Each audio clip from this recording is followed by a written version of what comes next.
Okay, well, here's the 10 by 12 greenhouse. It's ready for filling up. As you can see, it's empty. So got pretty good space in here. I put the fisheye lens on there just so that you can see everything inside. Anyway, we're gonna get started on building some benches to put the hydroponic system on.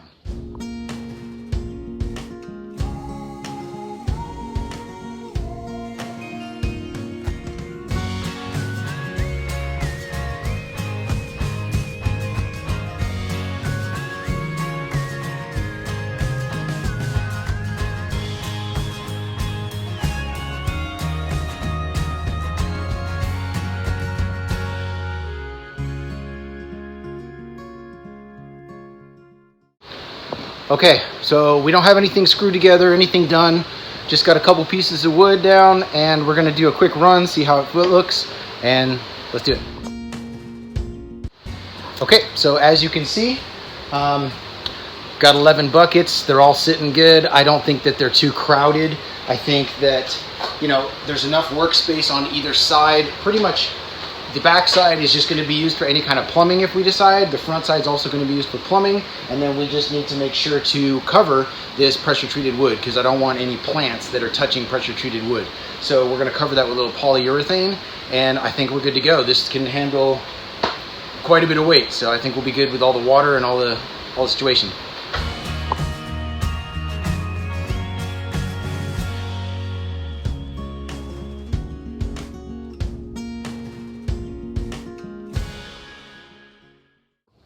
We're putting plastic sheets over the tables, and it's 6 millimeters, so the plants don't touch the pressurized wood.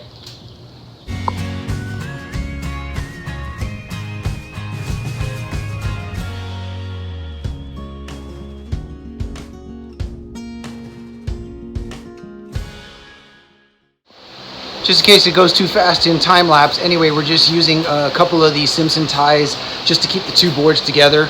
They shouldn't fall apart. There's not going to be too much weight on either side, but California and earthquakes.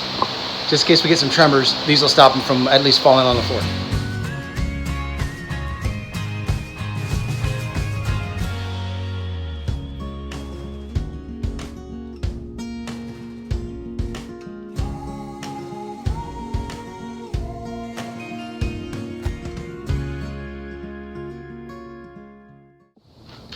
All right, well, we've got 22 buckets. I got 11 buckets on each side. They're all 4-gallon buckets. We got them off uline.com. They ended up coming in 24 hours. It was pretty quick. These are all food grade buckets. Remember to use food grade instead of just a regular bucket. You don't want leaching of any products into your food. So anyway, we've got 22 buckets and we're gonna start building the system. Pretty excited. All right, Jackson, go put the lids, boom. So we ended up grabbing the lids to the buckets. We were originally going to use the fancy square lids with the basket tops on them for hydroponics, except during this quarantine time, just no supply, unable. Some of the companies went out of business. So what we're going to do is we're going to end up popping holes in these and just putting 6-inch or 3-inch bucket baskets into the top. So we'll just cut them in and do it ourselves.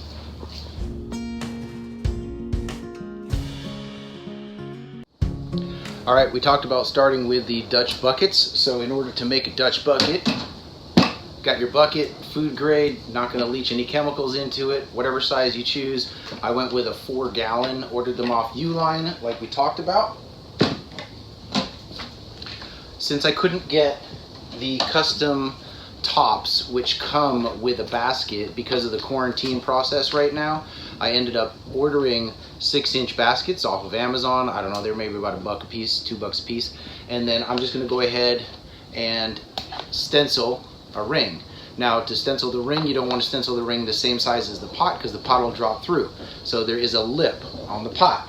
You have to find something, doesn't matter what, could be your foam roller, but it ends up being that the foam roller fits exactly right onto the top there, which means the lip will catch. So I will use that as my stencil. So foam rollers can be used for more than just rolling your back.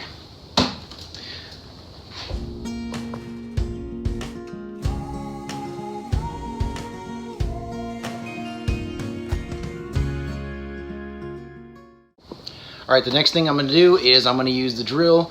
I'm going to pop holes into all of these buckets, and then I'll use the jigsaw to cut out the circles.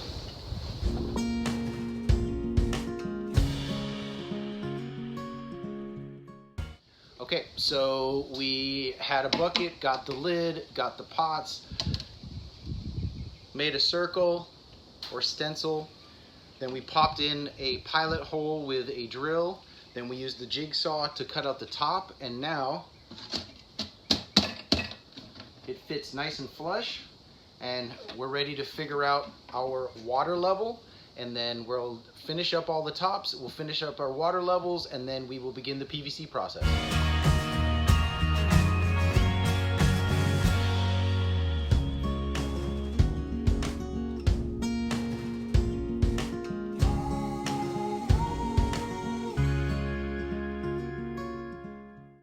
Hey guys, okay, I'm back again, and today we're going to start putting together the deep water Dutch bucket system. So normally when you see a Dutch bucket system, you'll see a square bucket or you'll see a round bucket. Either way, it's a bucket, and you've got a hole down here. So you will see some form of PVC pipe for the drain coming out here. Now, using a siphon, that will give you a water level around this low. The problem is I'm going to be using these netting pots, and what I would like to do is have a deep water system with much more water in the bucket. These are about 4 inches deep, and if you see, when I drop that into here, this hole up here will allow the bottom inch or so to be into the net pot. When I throw this drainage tube in, that will then give me the ability to have a deeper water, more nutrients in it sitting, so that when these roots do grow all over the place in here, that'll give them much better nutrient uptake, and it'll also be able to work better at draining out the water from a higher level. Now, if you want to drain from a lower level, you can extend, instead of just having an elbow, which as you can see keeps the water level here, you can add a piece of PVC to go lower, and then that will also drain you down to a lower level if you'd like. The opposite way is staying with that same Dutch bucket system hole down here much lower, 1 or 2 inches off of the bottom, and then reversing that situation and making your PVC pipe come up to the top. The problem with that is I don't want any leaks or anything happening here at some point, and then all of my water draining out, and then all of these roots hanging in the air.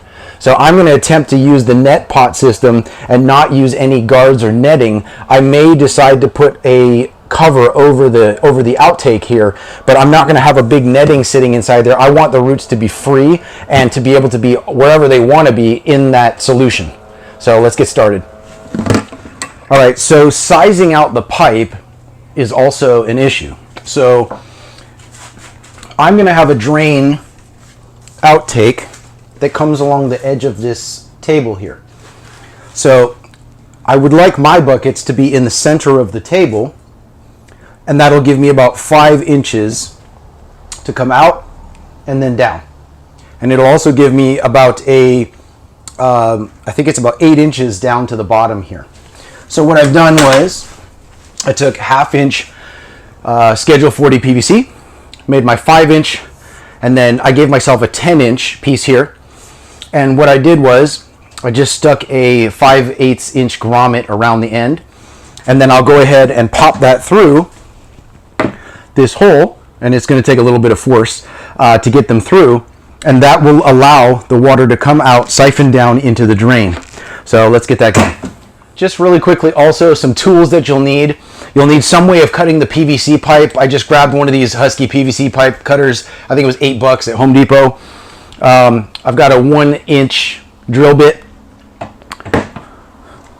tape measure, and I find that instead of putting soap and oil and all these things on the grommets, which then ends up going into your solution, just use one of these to kind of push around the edge. All these grommets end up coming with, you know, the little double edge there. I don't know if you can see that, but this pushing on that, just kind of feed it all the way in, will pop it right through these buckets much easier, and then there's no chemicals. There's a real nice seal on there. So I'm gonna get to it.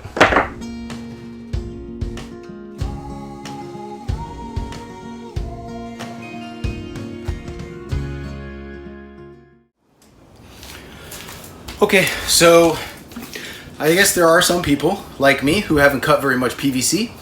This is a PVC cutter. I figured I would just orient you to it really quick. Basically, it opens by popping it. Super simple. You just right through the tube. Super simple.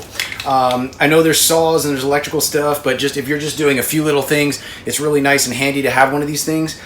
You get your line or your mark or wherever you want it to be. I know this is how long I want my extension pieces to be. So you just kind of line it up. And it's as simple as just cutting right through. So very simple, very easy, and anybody can do that.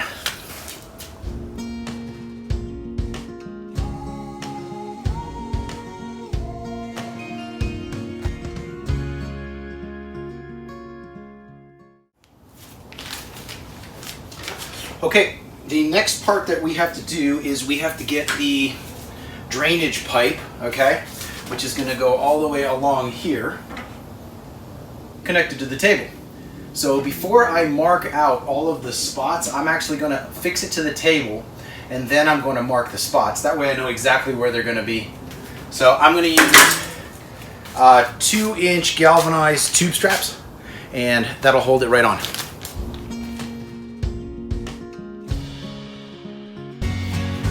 So now you can see that the drain spouts, the outtakes of each of the buckets, lines up perfectly with the top of the pipe. So now I'm going to go get a drill bit. I'm going to go ahead and drill the holes so that they can easily rest right into them, and then we will know exactly where they need to sit from now on.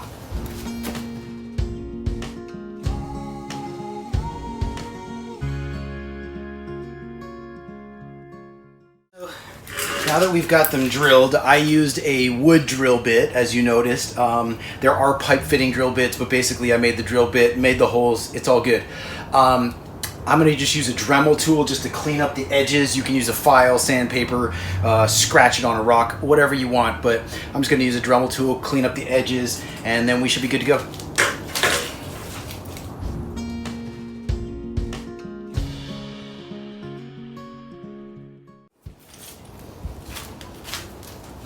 So now that we've got all of the holes made and we've got the edges all cleaned up, remember, all of this debris is still inside this tube. So each one of these tubes I've blown out and cleaned out so that we don't end up plugging up the system later, because we're going to end up putting in smaller outtakes that are going to go into each of these buckets, and these little shavings will clog up the system. So this is going to get a little loud, but I'm gonna use an air compressor and just blow it out. All right, so now that we have the ends all cleaned out, we can now get everything roughly lined up into each hole, and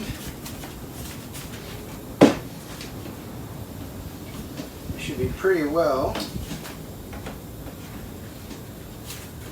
set up at this point. It's great. So the next phase is get the plumbing into the reservoir, and then we will work on the pump back out to. Okay, so the next part is getting the dirty water or outtake water out of these buckets into the reservoir. So I'm going to go ahead and throw a T-piece in. I'm not going to go to the terminal end like I was thinking at the beginning. I've got concrete blocks under here, and I don't want to try and make an elbow into another connector, down into another elbow. It's just going to be 4 or 5 pieces to get back into the reservoir underneath. This T-piece right here will actually let me just go about a foot straight down into the bucket. So that's probably what we're gonna do. Let's get some T-piece on. So what I've done here is there is a couple marks where the T-piece is gonna go. I've cut all the way into the join, and now I'm going to line up my cutter with the lines that I've made.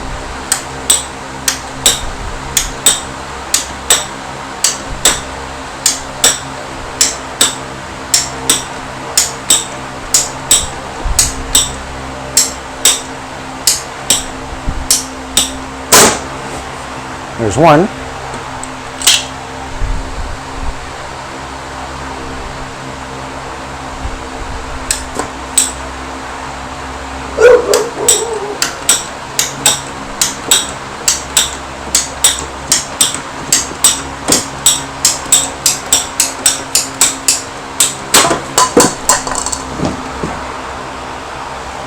There's two. Now this should allow me to get here and here.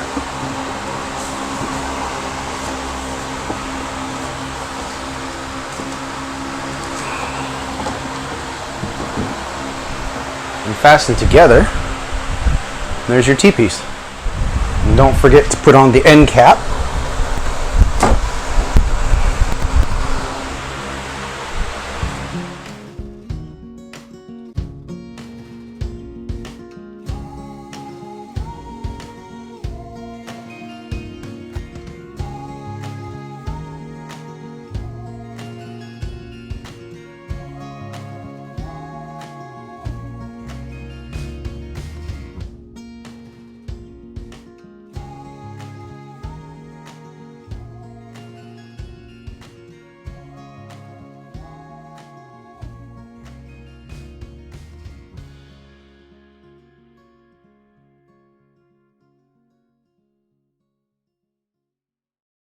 So we went under 6 inches. That's approximately right here, right on the logo. So we're going to punch a hole through the top, and that's where it's going to go.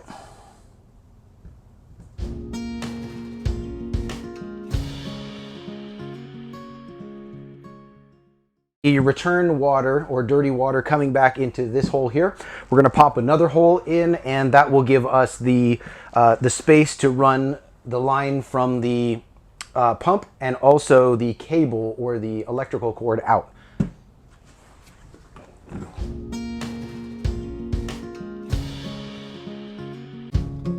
So how do you know how full your reservoir is if you don't come along every single day and pop it open?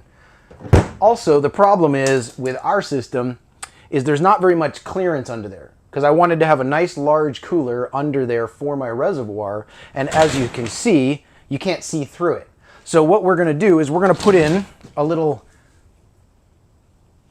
empty to full meter, and basically it's very simple. We're just going to take some 5/8 tubing, run it into a couple brass, I'll put the links below, brass connectors, so you've got one spacer to make through the side wall, you've got an elbow, and then just another vertical pipe tubing thread to a piping thread.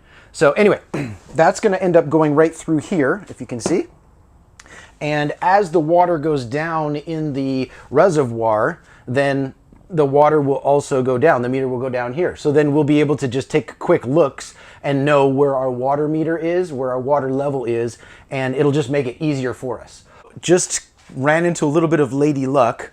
I completely forgot or didn't even think about the outtake valve on these big coolers. So this is a Coleman cooler, and it has an outtake valve with some threading on it. And I've got a 5/8 inch coupling or extender, which is going to be the part that we were going to drill through the side here. I was going to stick this through, and then I was going to connect on to the elbow.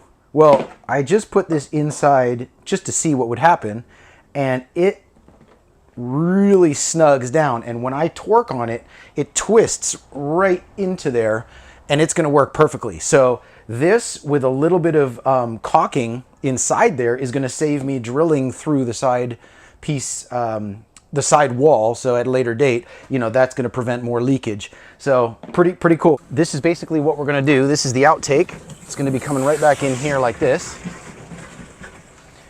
And hopefully, I'm not going to bore you with the whole thing, but the water is going to go down. And as it fills up, you should see right here, if you want to come in close, starting to tell us how much water is in the cooler.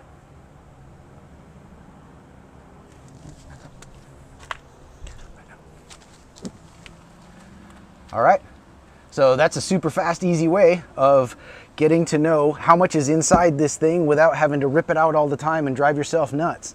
So this should make it really easy to be able to see how much is in, decide how much we want to add to it.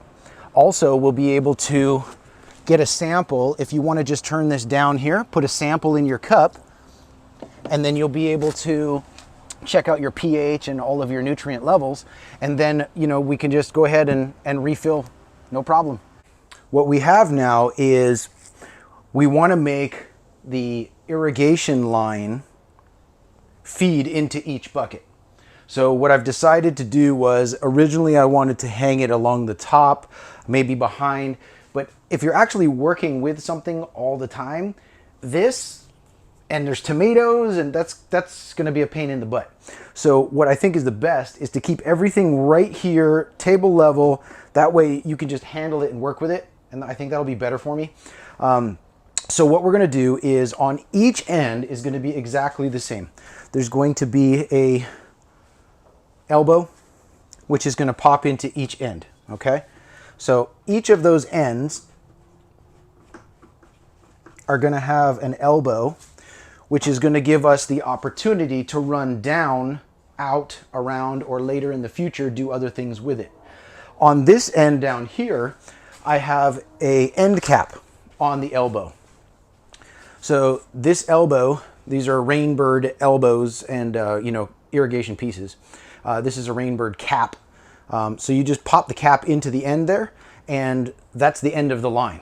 So they hold on really, really well. I've had them at pretty good pressures too. So let me pop this one in here.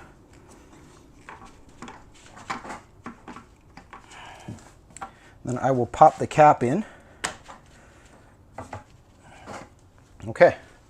So the next part is, I'm going to go ahead and secure down all of the irrigation line in a row.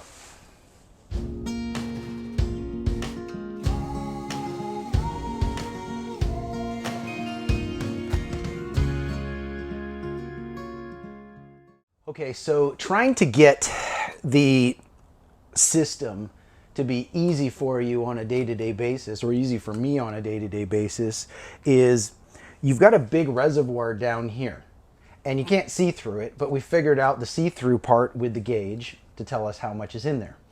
But when we are adding water, or when we need to check the pump, or when we need to take it out, the problem is if you have all of these lines that are running really snug through these, you know, top holes, pulling it out can actually jumble and disassemble things.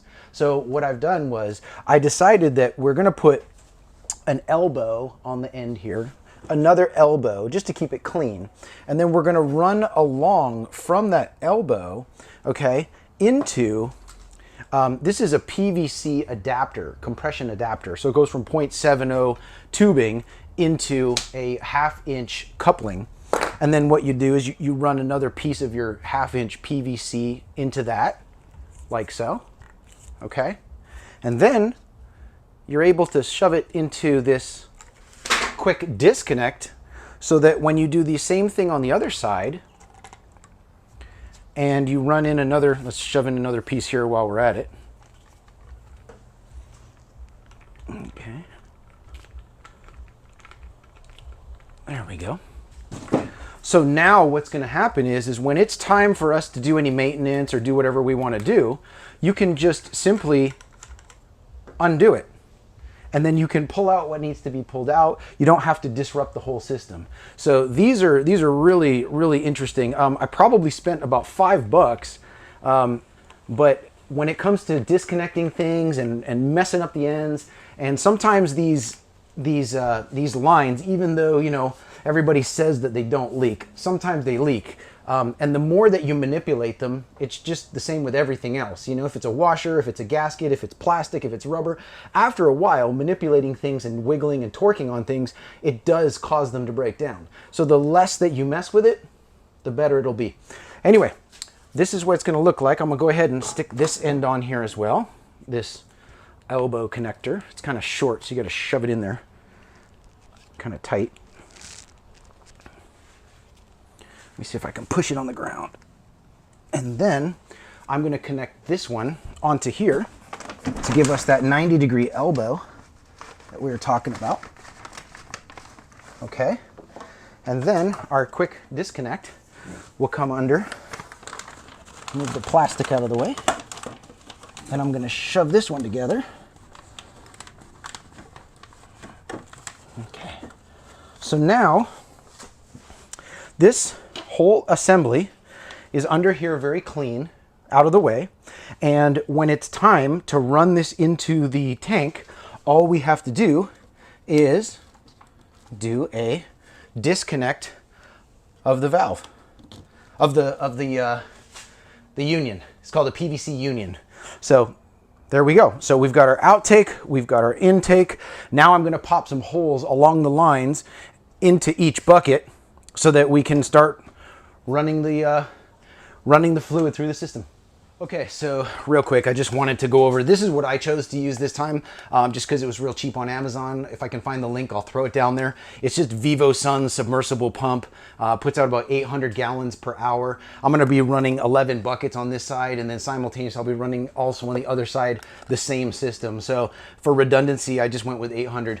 I know you can get up higher or lower, but what's really nice is on top of these, they have a real nice threading into a 5/8 inch top, and they're all adjustable. So there comes with 3 or 4 adjustable nozzles, and that will pop perfectly right in here. And you can throw a hose clamp on there if you want or not, but super easy, runs right in, not a big deal.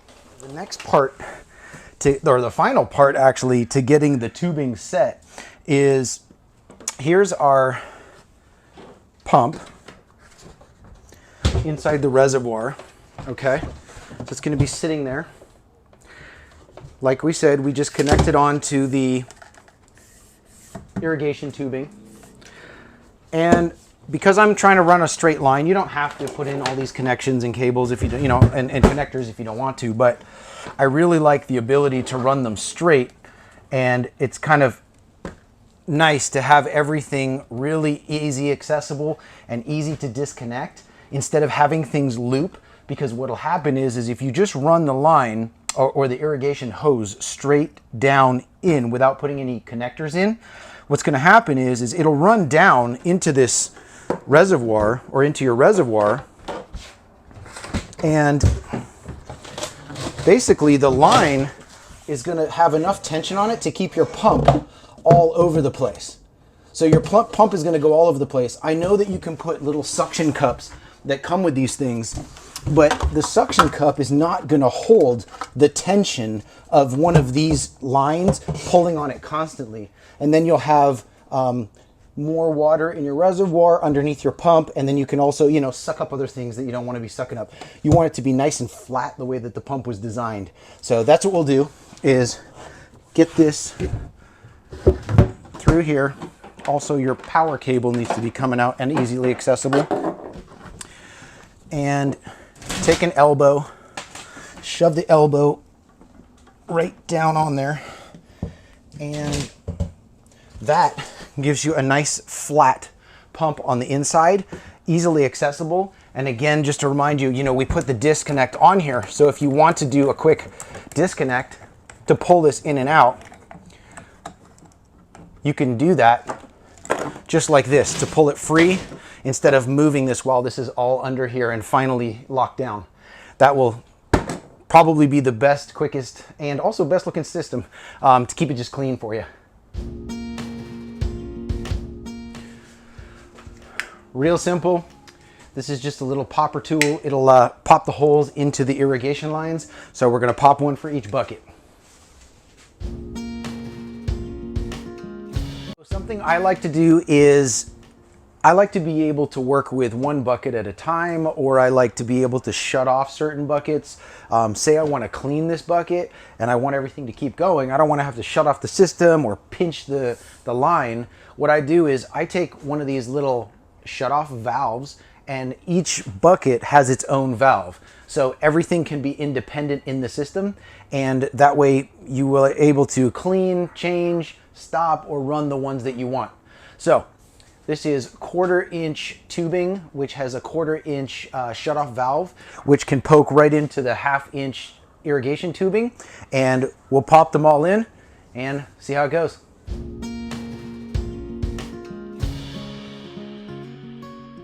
All right, well, it's the moment of truth. So let's plug her in, see if it all works. Kind of excited. So, oh, I hear it. I hear it going. So, all right, she's going. She's going. All right, it's going all the way along. Very cool. So each one is going, and they're filling, and then they're gonna drain. Anyway, I'm pretty excited, so I hope you liked it. I hope you enjoyed the video and the process. Like, subscribe, hit that little notification bell. You know, I've had a lot of fun doing this. The hardest part was actually filming it and then editing it to come, rather than putting it all together. So I hope you enjoyed it, and check us out.